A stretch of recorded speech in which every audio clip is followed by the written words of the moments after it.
Hello friends, welcome back to my channel. कैसे हैं आप लोग? आई होप आप लोग अच्छे होंगे।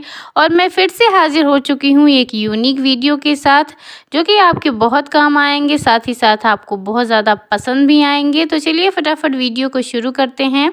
आज की वीडियो का जो पहला टिप होने वाला है वो है सब्जियों से रिलेटेड। जब भी हम अपने किचन में सब्जी बनाने जाते हैं या फिर हमें चॉपिंग करनी होती है, कटिंग करनी होती है, तो जितनी भी सब्जियां हमको काटनी होती हैं ना, फिर हम क्या करते हैं, डायरेक्ट स्लैब पर ही काटना शुरू कर देते हैं या फिर चॉपिंग बोर्ड या थाली कटोरे में काटना शुरू कर देते हैं, जिससे कि हमें पूरा अपना जो स्लैब है उसे साफ़ करना पड़ता है, कटोरा और चॉपिंग बोर्ड भी साफ़ करना पड़ता है। उससे बचने के लिए आप एक उपाय देख लीजिए। आप इस तरीके से एक प्लास्टिक ले लीजिए, चाहे तो आप इस तरीके का कोई बॉल ले लीजिए या फिर चॉपिंग बोर्ड है उस पर ही, जिस पर भी आप काटना चाहते हो उस पर इस तरीके से पहना दीजिए। और अगर आप इस तरीके से गहरे बर्तन में काट रहे हैं तो फिर इसे प्लास्टिक को यानी कि पॉलीथीन को इस तरीके से अंदर की तरफ बैठा देंगे। तो फिर उसके बाद जितनी भी सब्जी आप काटेंगे, छीलेंगे, वो फिर आप इसमें आसानी से जाकर गिरती रहेंगी। तो गहरा हो जाएगा, हमारे बर्तन के आकार में प्लास्टिक जाके चिपक जाएगी। सबसे पहला हमारा काम यही होना चाहिए कि जब हम सब्जी बनाने जाते हैं तो जितनी भी सब्जियां हमें जितनी भी मात्रा में बनानी है, चाहे आलू हो, प्याज हो, मटर हो, गाजर हो, कुछ भी हो, सबसे पहले उसका छिलका हमें निकालना चाहिए। जितना भी वेस्ट पार्ट होता है, वेस्ट मटेरियल होता है, उनको सबसे पहले निकालना चाहिए, ना कि सबसे पहले हमें सब्जियों को फटाफट से छील काट के जल्दी जल्दी काट लेना चाहिए। ऐसा नहीं करना चाहिए। सबसे पहले जितना भी छिलका निकलता हो, आगे पीछे का पार्ट निकलता हो, उन सबको अच्छे से आप पहले काट लीजिए, छील लीजिए और उसके बाद सब्जियों को पहले कट मत कीजिए। इस तरीके से आप पूरा प्लास्टिक में जितना भी वेस्ट पार्ट है वो निकल जाएगा, कचरा निकल जाएगा सब्जियों को। और उसके बाद आप इस जो प्लास्टिक है ना, इसमें पूरा जितना भी हमने काटा उस प्लास्टिक को आप रिमूव कर सकते हैं बहुत ही आसानी से। अगर मॉर्निंग में हम काम करते हैं ना, तो हमारे पास कितना ज़्यादा काम होता है। ये तो मैंने सिर्फ आपको बताया है कि सब्जियां ही आप का छिलका रख दीजिए, लेकिन जितनी भी चीज़ें होती हैं, चाहे तो हम चाय की छन्नी से चाय की पत्ती निकालते हो या फिर और भी कुछ, जितनी भी चीज़ें वेस्ट पार्ट सुबह मॉर्निंग के टाइम में हमारा पूरा कर्कश निकलता है, वो इस तरीके से आप डालते जाएंगे और उसके बाद प्लास्टिक को निकाल कर आप डस्टबिन में फेंक सकते हैं। और सब्जियों को धो लीजिए और धोने के बाद काटिए, ना कि छीलते जाइए और काटते जाइए। ये तरीका बिल्कुल ही गलत होता है। चलिए अगला टिप हम देख लेते हैं। हमारा जो स्क्रबर होता है रोज़ ही हमारे बर्तनों को साफ़ करता है, क्लीन करता है, लेकिन वो भी गंदा हो जाता है एक टाइम के बाद। रोज़ रोज़ वॉश करने से बर्तनों को उसमें भी बैक्टीरिया वगैरह आ जाते हैं, उनको भी साफ़ करना बहुत ज़्यादा ज़रूरी होता है।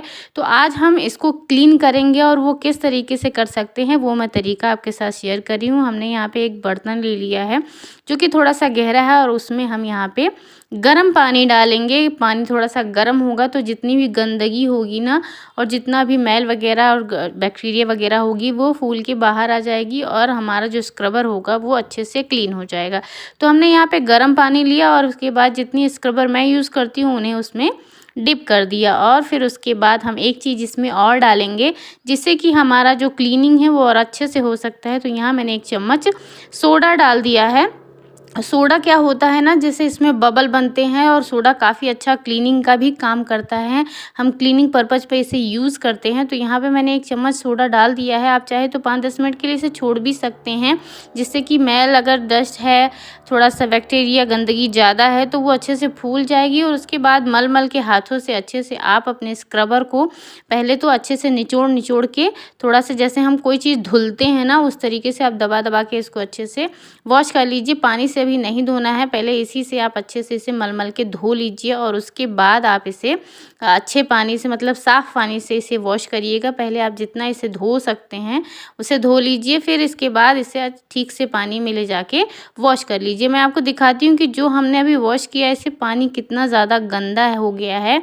तो हमारे जो स्क्रबर वगैरह होते हैं ना, वो भी एक टाइम के बाद काफ़ी ज़्यादा गंदे हो जाते हैं, तो उन्हें भी क्लीन करना चाहिए। मैंने इसे साफ़ पानी से भी धो लिया है और ये अच्छे से क्लीन हो गया है। तो इसमें भी अपने आप को भी सुकून मिलता है ना कि हमने अच्छे से इसे क्लीन कर दिया है। और हमारे बर्तनों को अब मांजेंगे, हम साफ़ करेंगे, तो वो अच्छे से क्लीन होगा और उसमें कोई बैक्टीरिया वगैरह नहीं होगी, हमारा मन भी साफ़ रहेगा। चलिए, हमने चिमटे से रोटियां तो बहुत बना ली, अब हम चिमटे में चूड़ियां रखने वाले हैं। तो किस तरीके से ये यूज़ कर सकते हैं, चलिए देख लेते हैं। तो हमारा जो चिमटा होता है ना, कई कई घरों में क्या होता है, एक से अधिक चिमटे होते हैं, या फिर कोई हमारा चिमटा है जो कि पुराना हो गया है, हम यूज़ नहीं करते हैं, तो उनमें आज हम रखने वाले हैं अपनी चूड़ियों को। जी हाँ, बहुत अच्छे से इसमें ऑर्गेनाइज हो जाता है। जो हमारी चूड़ियाँ होती हैं उन्हें हम इसे अच्छे से इसमें ऑर्गेनाइज करके रख सकते हैं। अब आप सोच रहे होंगे, चूड़ियाँ तो हम इसमें रख लेंगे, अच्छे से ऑर्गेनाइज भी हो जाएगा, लेकिन हमारा जो आगे का खुला हुआ चिमटे का पार्ट होता है उससे तो हमारी चूड़ियाँ बाहर की तरफ सरक कर गिर जाएंगी। तो हम किस तरीके से इसे रखेंगे, ये उतना अच्छे से वर्क नहीं करेगा। नहीं, लेकिन मैं उसका भी तरीका आपको बताऊंगी कि जितना भी चूड़ी आप रखना चाहते हो अपने चिमटे में, वो बिल्कुल भी नहीं गिरेगा। तो जो हमारे चिमटे का खुला हुआ पार्ट होता है, जो अगला हिस्सा होता है, उसको इस तरीके से आप पकड़ लीजिए जैसे कि मैं आपको दिखा रही हूँ। फिर एक रबड़ बैंड ले लीजिए, उससे आप कई सारे बार घुमा के उसको इस तरीके से बंद कर दीजिए, यानी कि रबड़ बैंड से उसे आगे का हिस्सा भी पैक कर दीजिए जैसे कि पीछे का है। और उससे इस तरीके से आप अपनी चूड़ियों को अच्छे से ऑर्गेनाइज कर सकते हो, रख सकते हो। फिर रबड़ बैंड खोल कर आप इसे यूज़ कर सकते हो।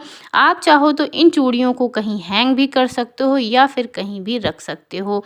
इस पर क्या करना है, अब आप सोच रहे हो कि गंदा भी हो सकता है, तो आप इसमें एक पॉलीथीन पहना दीजिए और उसके बाद कहीं भी इसे रख दीजिए। ये बिल्कुल भी गंदा नहीं होगा।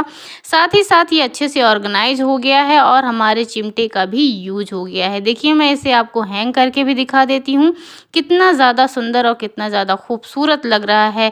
आई होप आपको आज का वीडियो पसंद आ रहा होगा। अगर आपको ये टिप ज़रा भी अच्छी लगी होगी ना, तो वीडियो को लाइक ज़रूर कीजिएगा और चैनल पर नए होंगे तो सब्सक्राइब किए बिना मत जाइएगा।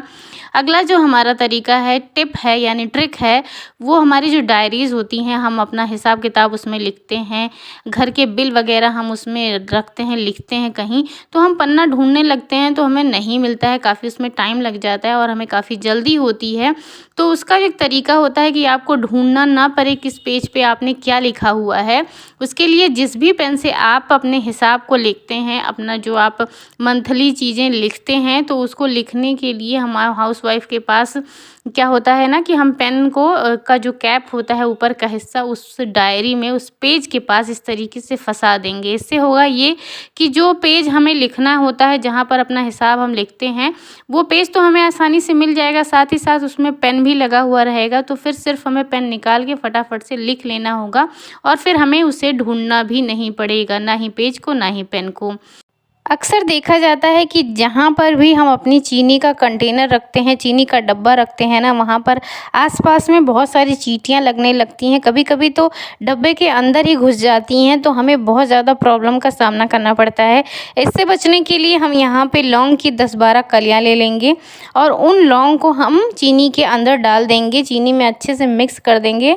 ये घबराने की ज़रूरत नहीं है कि लौंग को निकाल कर चाय बनानी। हम बहुत सारे लोग तो चाय में लौंग पसंद करते हैं, तो चीनी के साथ अगर चाय में लौंग भी चली जाती है तो कोई दिक्कत नहीं है। इन्हें मिलाकर रखिए और एक स्ट्रॉन्ग खुशबू होने की वजह से लौंग में चींटियाँ कभी भी नहीं मंडराएंगी और आपका काम हमेशा बना रहेगा। होप करती हूँ कि आज की वीडियो आपको पसंद आई होगी।